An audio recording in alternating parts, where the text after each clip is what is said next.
નમસ્કાર, આપ જોઈ રહ્યા છો ટીવી 13 ગુજરાતી। હું છું સંજીવની। વિગતવાર સમાચારમાં સૌથી પહેલા વાત કરવી છે અમદાવાદ પ્લેન ક્રેશની। તો અમદાવાદ પ્લેન ક્રેશ દુર્ઘટનાને લઈને આવી રહ્યા છે મોટા સમાચાર। સિવિલ હોસ્પિટલમાં ડીએનએ સેમ્પલ લેવા માટેની કામગીરી જે ચાલી રહી હતી, તમામ કામગીરી પૂર્ણ થઈ ચૂકી છે। તમામ પરિવારજનોના ડીએનએ સેમ્પલ લેવાની કામગીરી પૂર્ણ થતાં જ માત્ર 3 બ્રિટિશ અને 1 ભારતીય નાગરિકના ડીએનએ લેવાના બાકી છે। આજે બાકી રહેલા 4 નાગરિકોના ડીએનએ લેવાની કામગીરી પૂર્ણ થઈ જશે અને જે ડીએનએ અત્યાર સુધી લેવામાં આવ્યા છે, જેમ જેમ ઓળખ થઈ રહી છે, ડીએનએ મેચ થઈ રહ્યા છે, તેમ તેમ સિવિલ સત્તાધીશો દ્વારા, સિવિલ તંત્ર દ્વારા તેમના પરિવારજનોને તેમના મૃતદેહ સોંપવામાં આવી રહ્યા છે।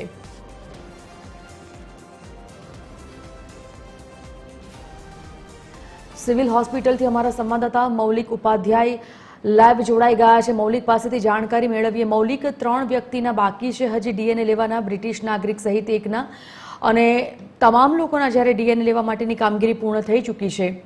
હાલ તો સૌથી મોટી પ્રાથમિકતા અને ઉતાવળ એ બાબતની તંત્ર અથવા સત્તાધીશો કરી રહ્યા છે કે જલ્દીમાં જલ્દી તેમના પરિવારજનોને તેમના સ્વજનોના મૃતદેહ સોંપવામાં આવે અને તેમના પરિવારજનો પણ એ આતુરતાથી રાહ જોઈ રહ્યા છે કે ક્યારે તેમના સ્વજન તેમને મળે।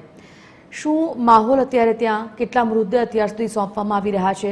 સિવિલ સત્તાધીશો કઈ રીતે આ કામગીરી કરી રહ્યા છે?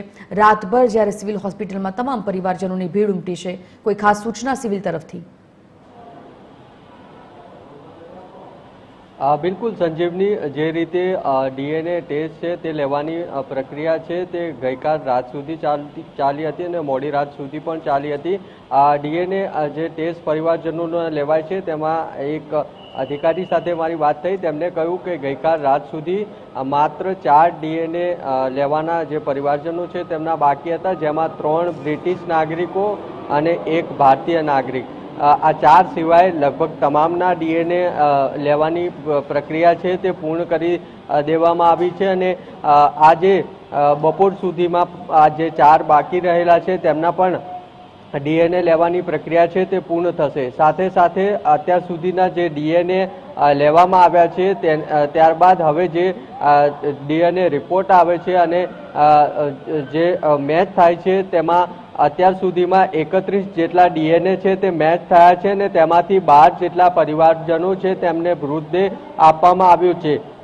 ખાસ અત્યાર સુધી જે ડીએનએ મેચ થયા છે તેમાં વિજય રૂપાણી છે, પૂર્વ સીએમ, તેમનો ડીએનએ મેચ ન થયું હોવાનું પણ સિવિલ એડિશનલ સુપ્રિન્ટેન્ડન્ટ છે તેમના દ્વારા જણાવવામાં આવ્યું હતું। સાથે સાથે સિવિલ પ્રશાસન દ્વારા એ પણ અપીલ કરવામાં આવી છે કે ડીએનએ મેચ થશે ત્યારે આ તમામ લોકો છે, જે પરિવારજનો છે, તેમને જાણ કરવામાં આવશે અને આ પરિવારજનોને જાણ કરવામાં આવે ત્યારબાદ જ તેઓ સિવિલ હોસ્પિટલ આવે, તે પહેલાં ના આવે। એટલે અત્યારે ડીએનએ લેવા માટેની, પરિવારજનો પાસેથી ડીએનએ લેવા માટેની કામગીરી છે તે પૂર્ણ થઈ ચૂકી છે। હવે જે ડીએનએ મેચ થાય છે તેવા પરિવારજનોને જે મૃતદેહ છે તે આપવામાં આવે છે। જી, અપડેટ્સ મેળવતા રહીશું। મૌલિક, ધન્યવાદ જાણકારી બદલ। તો ડીએનએ મેચ થતાં જ પરિવારજનોને સોંપવામાં આવી રહ્યા છે તેમના પરિવારના મૃતદેહ।